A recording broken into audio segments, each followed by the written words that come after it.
Hey everybody, it's Barb here. Blizzard just dropped the new patch notes for the Season 10 big patch that's coming up next week on Tuesday.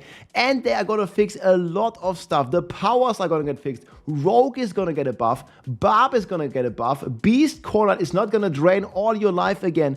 And they also are fixing the Soulspires in the Infernal hordes right here. This is gonna help us a ton out, and I'm going to link these full patch notes down below. This is going to be live October 7th, so next Tuesday, in just a couple of days. This is going to be here. So we have the Season of Infernal Chaos. They are changing the bonus damage of the Chaos powers. They're actually doubling it.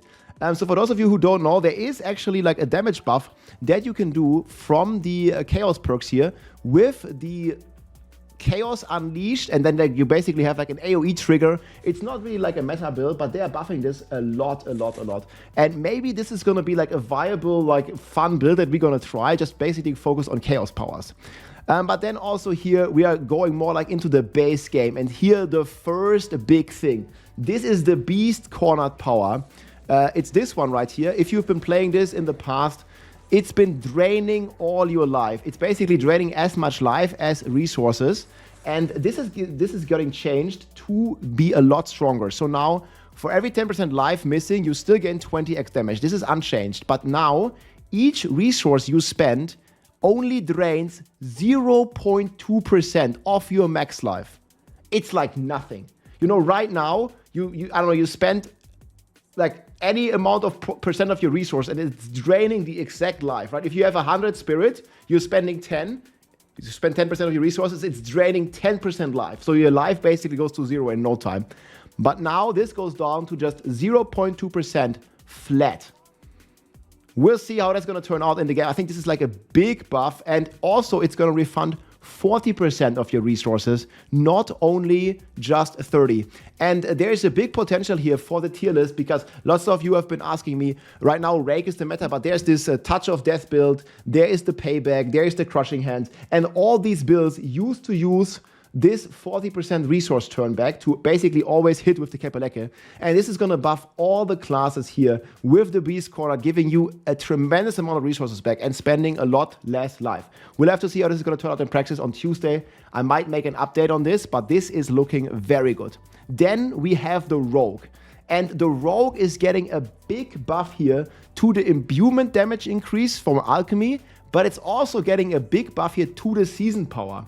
And if you've been paying attention, guys, to my tier list, the Death Trap Rogue is one of the strongest builds for a long time, and it's getting even stronger now because this hit and run strategy basically gives you an uncapped multiplier. And I'll show you a run here in a second, but it's this. Let me see here, there's the speed variant with hit and run. Oh, it's this Chaos perk here, up here, hit and run. Every 50 meters you travel, you gain 15 multiplier.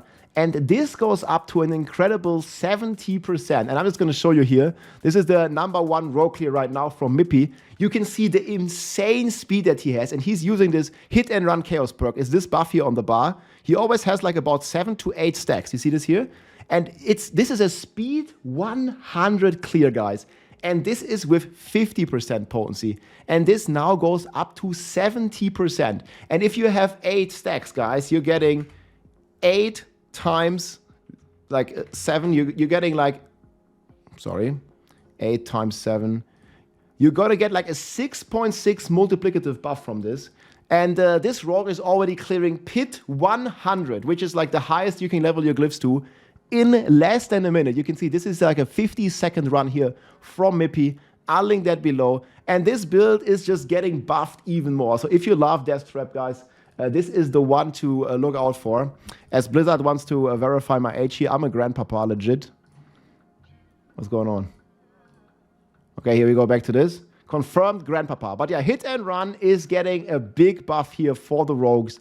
And yeah, the Death Trap Rogue with hit and run is going to eat good. Uncapped, you just keep running and you get a crazy multiplier. Then, our friend, the Barbarian. There's this season power, Single-Minded Fury, that was basically completely useless on the Barbarian. This is the one where you sacrifice all your weapons and to deal like big damage, right? But the big damage was actually very small damage and it was never worth the trade-off. This one here, Single-Minded Fury.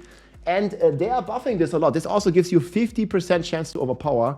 And they are buffing this here from 250 to 300, from 125 life to 150. And the damage bonus also goes up. I still do not think this is enough. I think at least this needs a 10x multiplier to be viable, but at least it's going to be like, a bit more of an alternative. I still don't think it's going to be good enough, guys. Bran over Brains and all the other stuff for the Barb is way better. But yeah, Single-Minded Fury is getting pretty juiced here for the Barbarian. Then the Rogue Orphan Maker is also getting a buff. This is this new, I think it's also a Chaos Power on the Rogue, right? Oh, this is the Barb stuff. Yeah, it's also a Chaos Power on the Rogue that they are juicing here. I already quit the Rogue planner. So the Orphan Maker is also getting a good multiplicative buff here. It's this one here, the reload one. If you like Witch Hunter from PoE 2, this is the one here. It's also getting a big damage boost here from 50 to 100. They just straight up doubled it, so also very strong. The Sorcerer is getting some quality of life with the crackling energy that doesn't get picked up with the convulsion passive and stuff. This is going to be, this will stop situations where high attack speed can cause it to run out of crackling energy. So quality of life, even for the Sorcerer, which is already like dominating the season. If you've seen the Ball Lightning videos going completely crazy in speedruns. And then here we have probably the biggest one, Infernal Hordes. Thank God. The Soulspires, we're doing Infernal Hordes right now. The Soulspires here, like they are like super annoying. And now they actually changed the Soulspires to be a lot more viable. So they like spawn here and then you have to like stand in them to just even get the bonus, right? So the range is increased. We don't know by how much. I hope the range is like doubled. And also the monsters will more frequently ambush players inside. So you still have to probably stay in the range of the Soulspire, which is hopefully like, doubled. I would like hope that this is gonna go like, I know, let's say there would be a Soulspire spawned here. Usually the range is like this. I would hope that it's at least like the entire screen, like maybe all the way up until the middle. We'll see on Tuesday and we'll test it. But the range was increased and the monsters will more frequently ambush the player inside. So before it was the problem, especially when you are playing like a Raven Druid like I am right now. This is like the one button build that I'm playing. That the wolves and all your pets would kill the enemies, or you're playing a range build, that they would kill the enemies before the monsters even reach inside the Soulspire. So that was the biggest problem. But now if the monsters more frequently ambush / spawn inside the Soulspire, it's going to help out a lot. And this is probably one of the biggest changes here. And they said here, we believe this change leans into the fanatic feeling of Infernal Hordes while still retaining the Soulspire role as a high investment, high payout Infernal offer. I would have still just liked for these Soulspires to be removed, or for the kills to count, like just your character has to stand in the Soulspire, and then all the kills count even if they are like happening on the other side of the screen. But yeah, we'll see. Maybe if the range increases like at least double and they really like, frequently spawn inside there, it's gonna be fine. And also the ambushing Hellborn Infernal offer results in far more Hellborn ambushes. This might also change the tier list here that I made the other day, where the Hellborn used to be S tier last patch, but now since everything else got buffed and Hellborn didn't, Hellborn is like the worst by far. And it looks like this might offset it a bit because we're gonna get into far more. Whatever that means. I mean, far more sounds like at least double or triple. So if we get double or triple from the ambush Hellborn, that sounds pretty good. And maybe we'll have to rethink the tier list. We'll see. This is gonna all happen next week on Tuesday, guys. Yeah, maybe it's even +2 or something. Like every time one spawns, there's going to be 3, or like, I don't know. Like, I think it's at least double, right? Far more. It's pretty specific.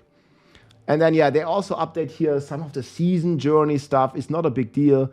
Fix some bugs here with the Barbarian and fix a lot of other stuff, like UI, stability improvements. People have been crashing a lot. Fixed an issue where Belies included there was a higher chance of Infernal Compass. You definitely, if you want Infernal Compasses, you definitely want to be playing, the Helltide in the open world. I think that's the best one. Fixed an issue where the Hateful Stone Mount trophy rewarded for achieving Paragon 300 did not appear in the stable. Yeah, many of you asked me about this.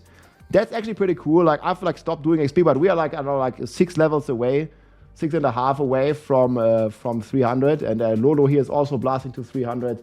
So it's just like a season is just a week old. We're already like 300. And this trophy is the achievement that you get from reaching Paragon 300, which was missing last season.